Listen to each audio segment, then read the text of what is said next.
Finally, a Cayman that isn't performance limited purely so that it doesn't overshadow its bigger brother, the 911.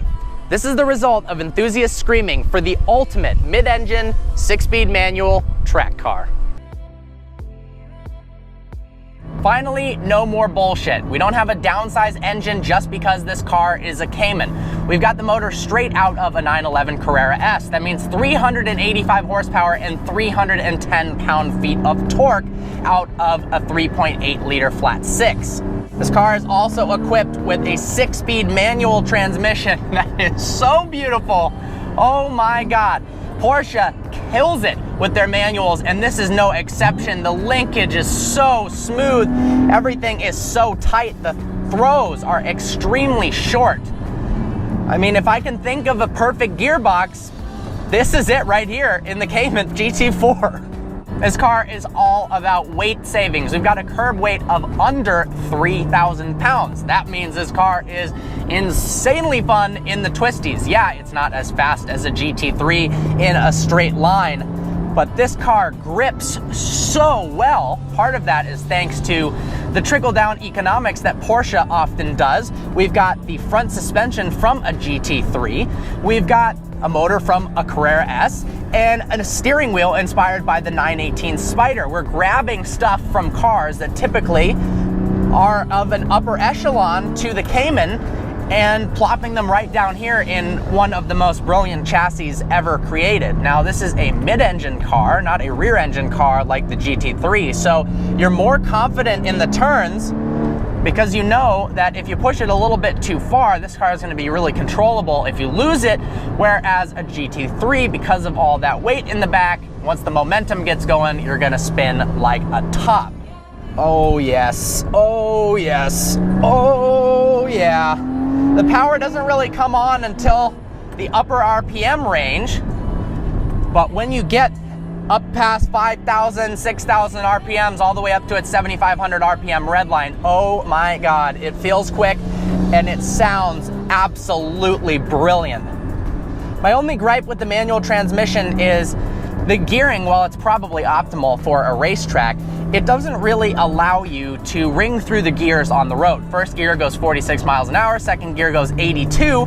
Obviously, you're not really gonna be going over 82 miles an hour often, especially on twisty back roads. So that means you're pretty much limited to leaving the car in second or third gear. But that's all right because the steering makes up for it. We've got the electronic steering from a 911, but that doesn't mean that it's bad. You hear the words electronic and you think, oh, that probably means you lose road feel.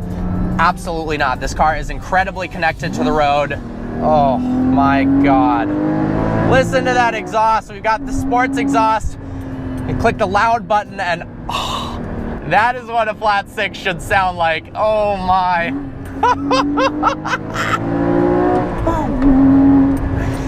You somewhat miss that it doesn't rev all the way up to the ridiculous 9,000 RPMs of the GT3.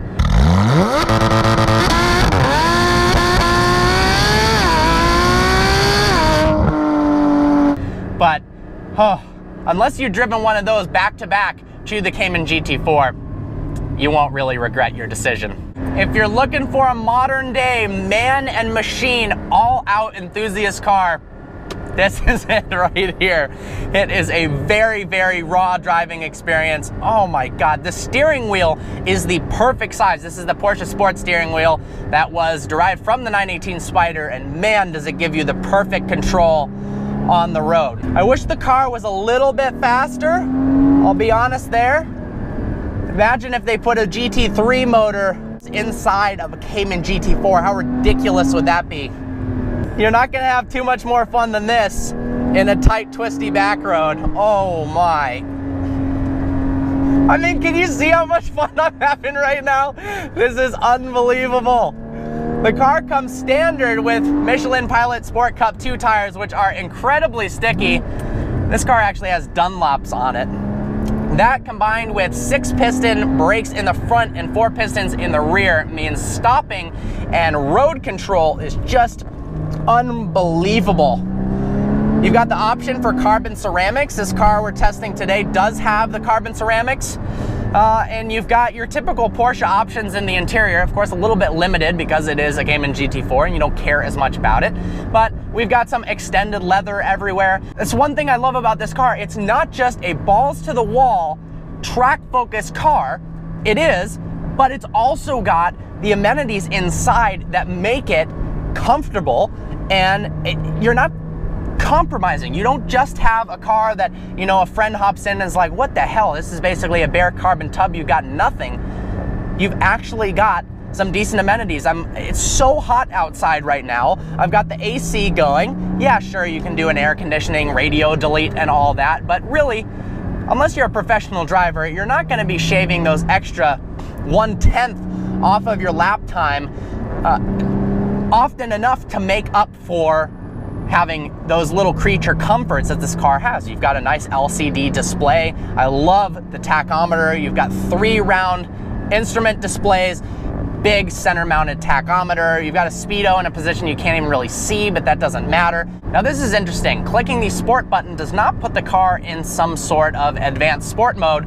It actually activates active rev matching. So we're gonna click that, and apparently this is supposed to make me downshift like a pro. I don't think I would ever activate this unless there was some serious money on the line where perfect downshifts were required, but let's see. Oh my God, it provides the perfect amount of throttle to... That's too artificial for me, but man, if you can be that good yourself, you're doing something right. The crazy part is how rigid this chassis is. I've been driving in quote unquote normal mode the whole time, and man, does it feel stiff as hell.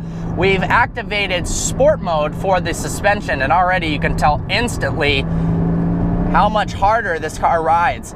I don't really think it's necessary for anything other than a pure glass smooth racetrack, but it is something if you want a little bit extra control on the road. Right now, your options, if you want an incredible performance, track-oriented Porsche that's brand new with a manual, you've really only got 2 options. You've got the 911R and you've got the Cayman GT4. And a 911R is $600,000, $800,000, so that's just straight up ridiculous. This car, a little over $100,000, and you are getting one of the best sports cars ever produced. I love the transmission so much, I literally could talk about it all day. This is the best manual transmission I have ever driven, without a doubt. The steering is telepathic, the turn-in is so sharp, the car feels like it's on rails. It's rear-wheel drive, it's such a pleasure in the turns that it's almost indescribable. It feels like you're driving a car on railroad tracks around the turns that are banked.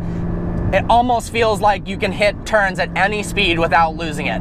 The interior is really comfortable. These are the standard seats. You can also opt for the carbon seats that are very, very limited in their adjustability. They're also straight out of a 918 Spider. If you want a real track experience, maybe opt for that. But oh man, is this comfortable on the road. Things I don't like as much about the car, I think the gearing is a little bit too tall. You don't get to play with the gears as much as I would like. I mean, I'm going 34 miles an hour and I'm only at 3,000 RPMs in second gear. I'd like to be able to rip through the gears. You don't get that as much in this car. I do wish that the Cayman GT4 came with more power. I don't know if I'm the first one to say that, but if this car had 500 horsepower, whew, would it be an unstoppable, absolutely out of this world car. Now, I'm not saying that 385 is not enough. It is, but that little extra something would be nice. Before I let you go, just listen to this exhaust. Oh, oh my God, that's so good.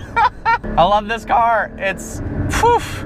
It is unbelievable. This has got to be in one of, I'm going to add it to the top 5 most fun, best driving cars Vehicle Virgins has ever reviewed. So with that, I hope you enjoyed this video. Like always, please browse our channel and subscribe. I look forward to seeing you next video.